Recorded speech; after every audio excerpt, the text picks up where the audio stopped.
Central Florida for last 25 years. Welcome to this live podcast on very important topic, ageless man. We picked up this topic because this is the desire of every man to be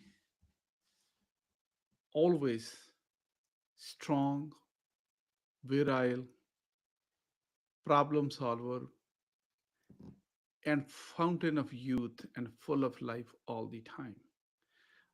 Our culturally and male psychology works to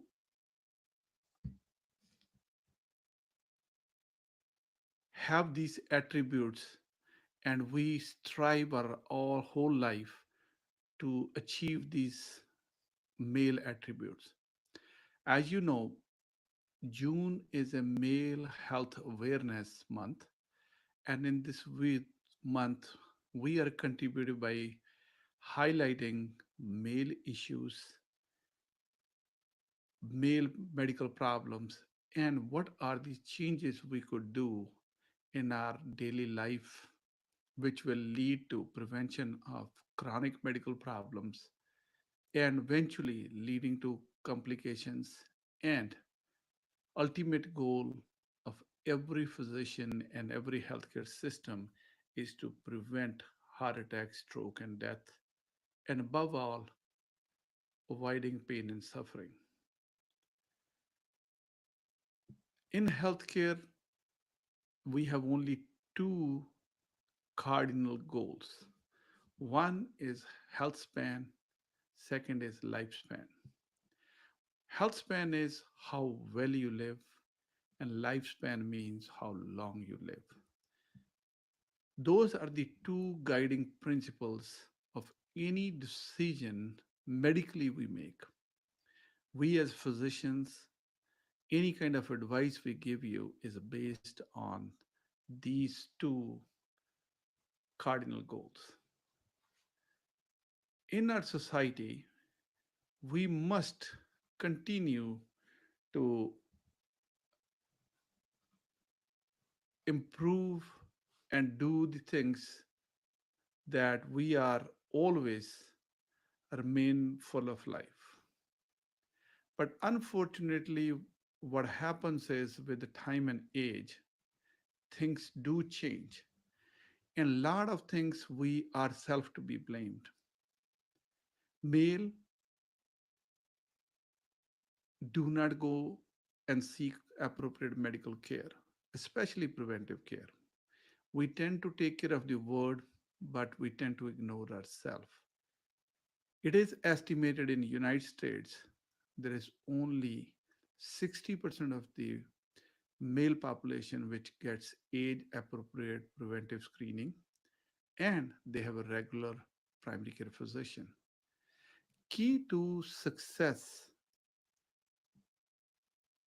for any healthcare society or any healthcare decision is primary care, because that is the gatekeeper of your health.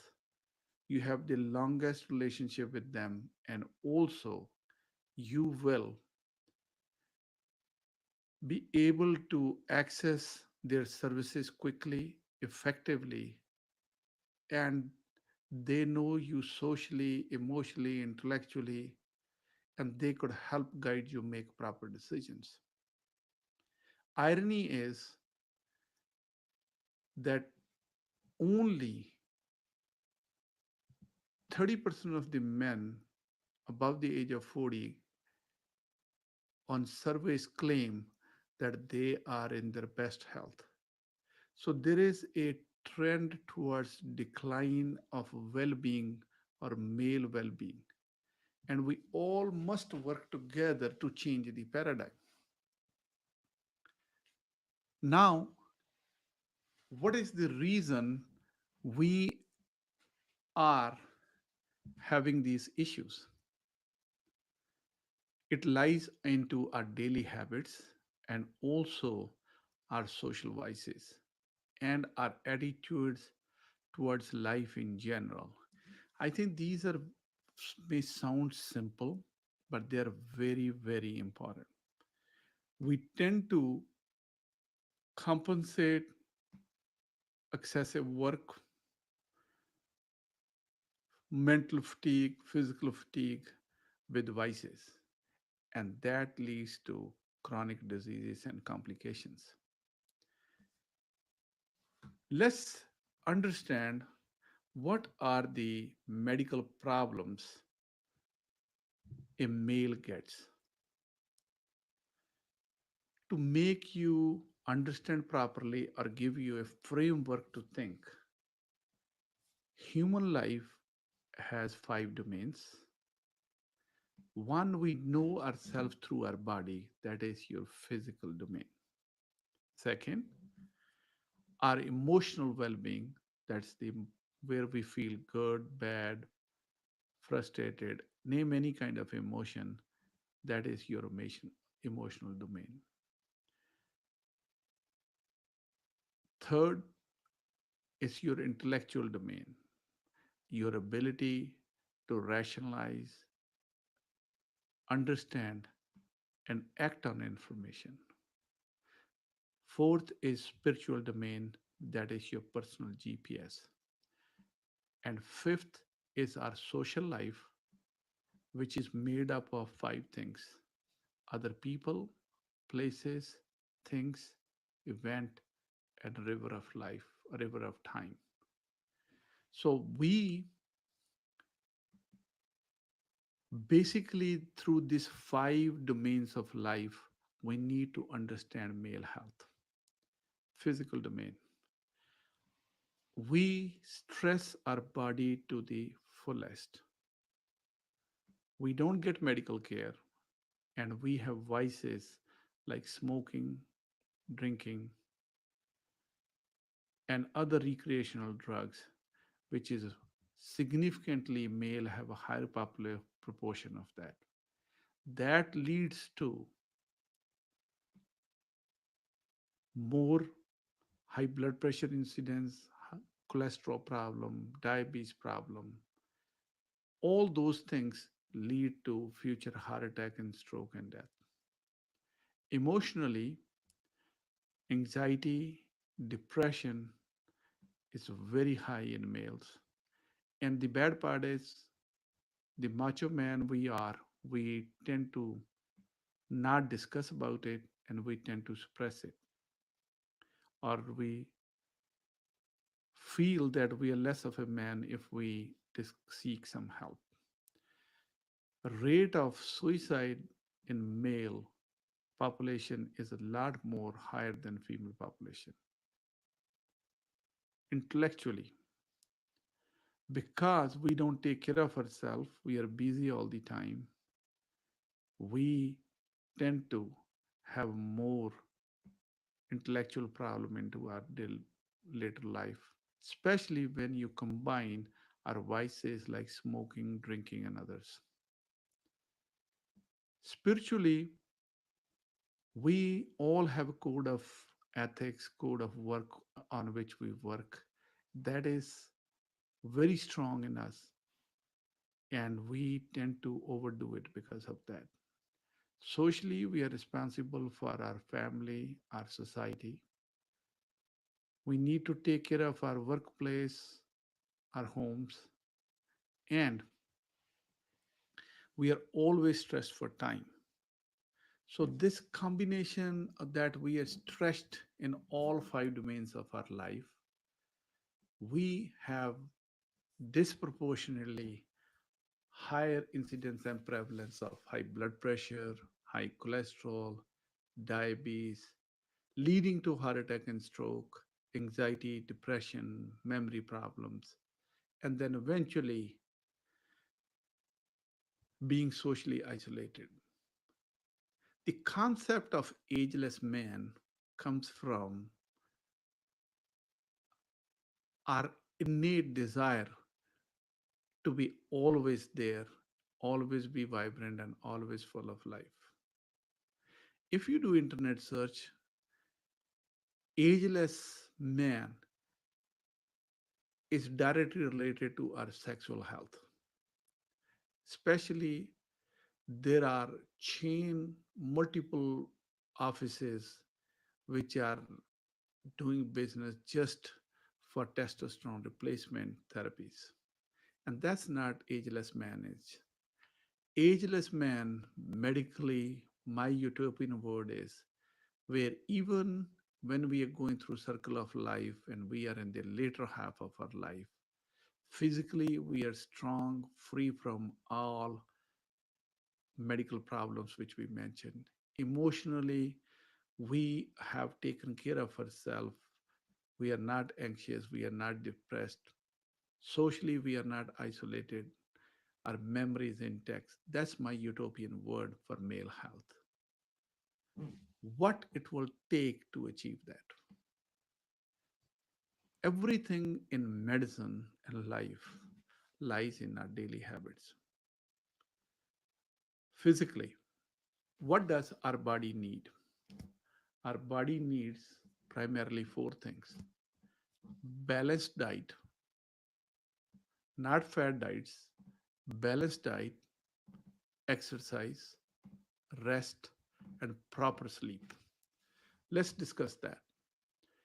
If you make time for yourself and you eat properly, unfortunately, in our society, we work very hard and we leave most important thing in our life, which is our food, to chance.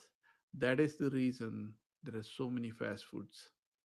We don't plan, we don't eat right, and we fail in execution because we are not thinking. If we ever have to improve, and if we ever have to get to the level that we are able to prevent chronic diseases and complications, diet is the one thing which we must change. We need to learn what to eat. First, we have taken charm out of eating. Eating is not only to fill our stomach and provide us with energy, eating is a very pleasurable and a social event.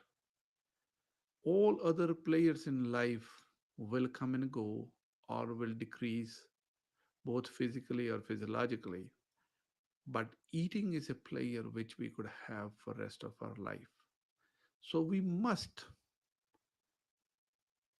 prepare for eating properly and we must plan properly.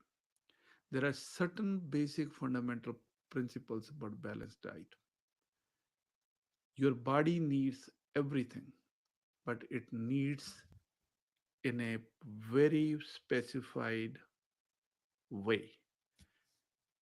Due to different fat diets, we are increasing one macronutrient and ignoring others. Food, what you eat, has six things. No matter which food you eat, ultimately chemically is made up of six things: fats, proteins, carbohydrates, vitamins, mineral, and water. Different combination, different proportions, that is what different foods are. When you are after a fat diet, say for example keto diet, you are disproportionately consuming high amount of fat and proteins, and you are eliminating complex carbohydrate and fiber. That way you end up ignoring whole grains, legumes, vitamins, and minerals. And then there is a supplemental foods or supplements in the form of vitamins, minerals, and different pills you have to take. Food is medicine. Eat everything, but eat in moderation. Who doesn't know that we shouldn't be eating very heavy fatty food? Lean meat, quality fats, whole grains, legumes, and ton of vegetables, and then fruits. If you consume different kind of foods, different variety of foods, all your nutritional needs will be met and you will be able to achieve a balance where you will feel good. Now comes is exercise. If you are a blue collar worker and you are not getting proper exercise, you need to start moving. It is recommended that you should exercise minimum 30 minutes 5 times a week at a moderate intensity. And I personally prefer that if you do 7 days a week, because that way you are doing something good for this body and you are not having any issues with that. Proper rest. Rest is as good as sleep. And there is a new concept which is emerging and it is showing a lot of promise. When you are resting, what the concept is non sleep restorative rest. If you learn how to meditate, learn how to relax, bodies can different kind of techniques which you have. You could achieve and you could rejuvenate your body. We will be making a lot of videos on this non-sleep restorative sleep patterns so that we could teach you so that you could benefit that you take 10-minute break sometime in your day and rejuvenate which is equivalent to sleeping 4 and 5 hours. Then comes your sleep. Sleep is not a passive process. You must target to sleep 8 to 9 hours. More you sleep, and if you have a good quality sleep, your hormone levels will be restored, your stress will be gone, your depression will be better, you will be able to make new connections, and you will have beautiful memory in your old age. When we don't sleep and we cut on sleep, we are always in fight and flight mode, and that is the one which will keep us tired all the time. Social health. Socially, what is human being? The first definition of all human beings is that we are social animals. We are social animal because we love to have family, we love to have friends, and we want to live in their company. But these days, that part is dying away. We are getting socially isolated. Do everything to have a close knit process. It doesn't have to be family, it could be anybody who is close to you where you could yap around non judgmentally. You are not at the fear of being interpreted wrong. You are not, you have no negative connotations.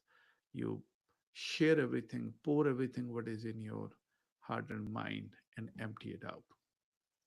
Emotionally, as I was mentioning, we must learn how to manage our stress. Meditation, Tai Chi, yoga, and or anything which fancy you, you must make some time for your mental health.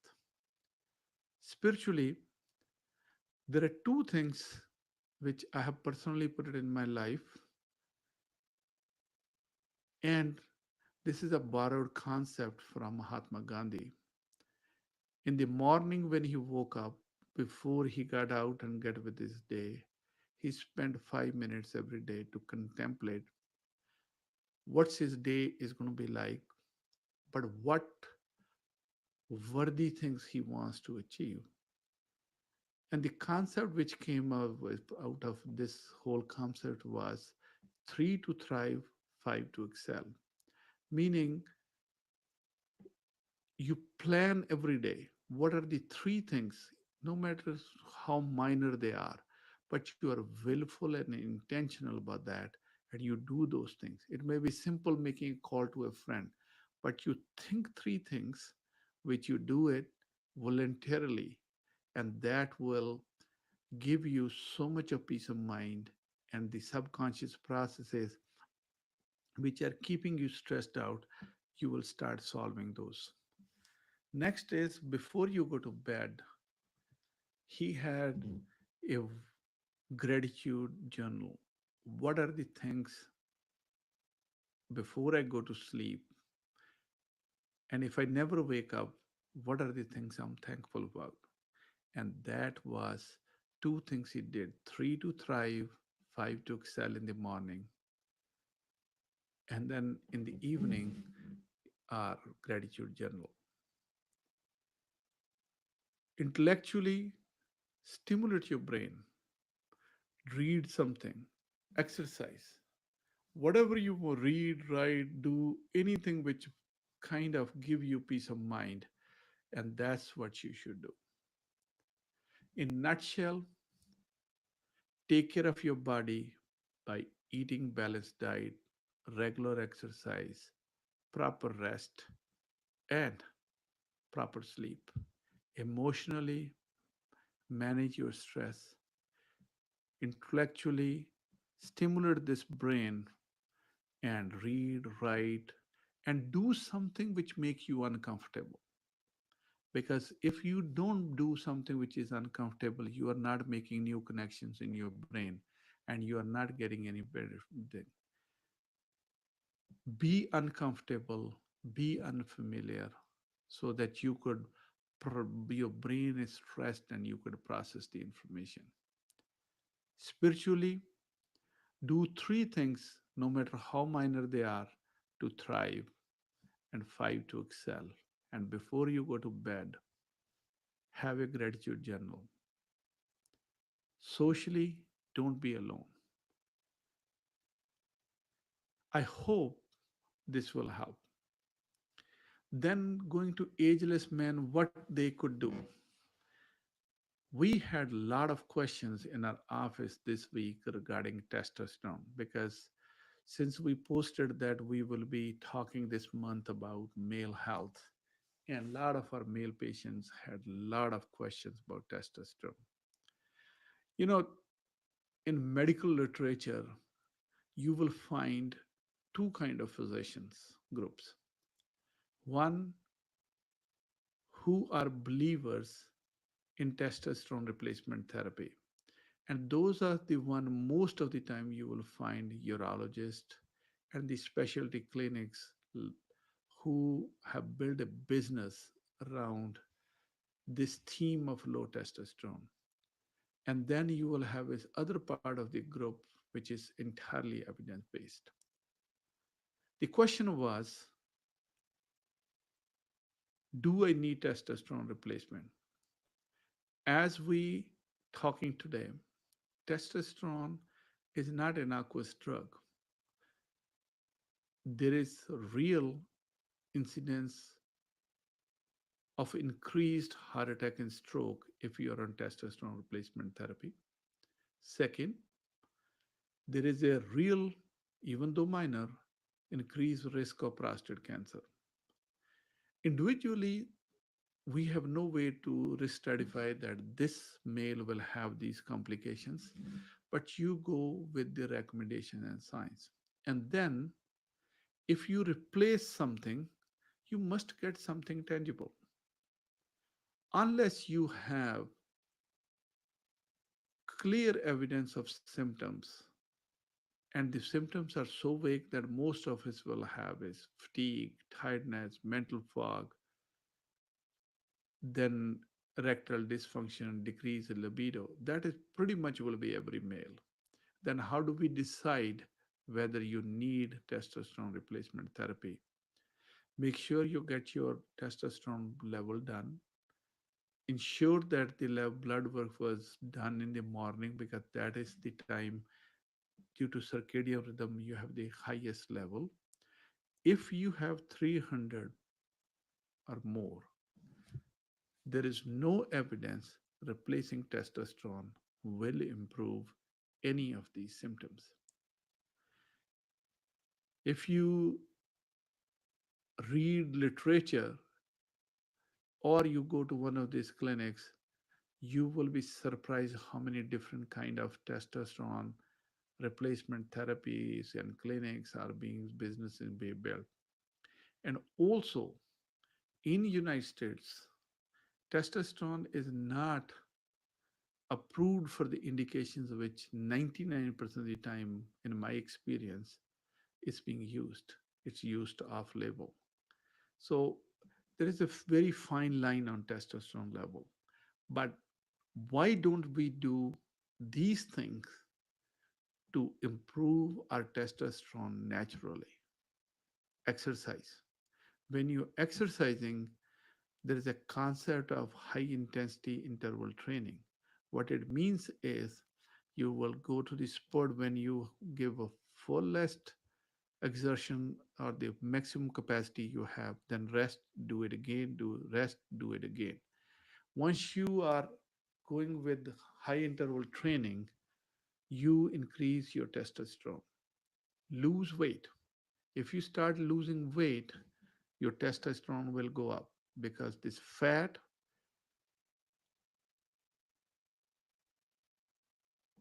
leads to increase estrogen level and the conversion of testosterone to that. Diet, fruits and vegetables, especially berries. There is nothing magical but one particular food. It is as a part of your balanced diet. If you eat a balanced diet, you will have naturally your testosterone level will increase. Stop smoking, don't drink, then sleep. If you sleep 7 to 9 hours, your testosterone level goes up. So we tend to focus our time and energy looking for some kind of a hack. I've been a physician for almost 27 years, and if you include medical school and residency and all those things, it's almost 35 years. Medical hacks do not work, but they do sell. And that is the sad part. What ultimately governs our health span and lifespan is our daily habits, which we have discussed in detail. I hope I will convince you that if you want to be ageless man who is full of life, strong, well built, vibrant, and still have enjoyable sex life, then you must change your daily habits. Exercise every day, balance food, rest, sleep, manage your stress, make yourself uncomfortable, learn something new. Have do three things to thrive and five to excel. Have a gratitude journal and make some social connections and friends. That will enrich your life. I will see you in next live session. My name is Dr. Kundlas, and please like, share, and join our YouTube channel and our Facebook group. We are very thankful to you all for giving us attention and support and love, and you always make us better. Through these YouTube sessions, I have improved a lot as a physician. I read whole week, I learn, I practice, and then I was able to share with you guys. Let's all grow together and let's be better in our daily habits and routines. Thank you very much.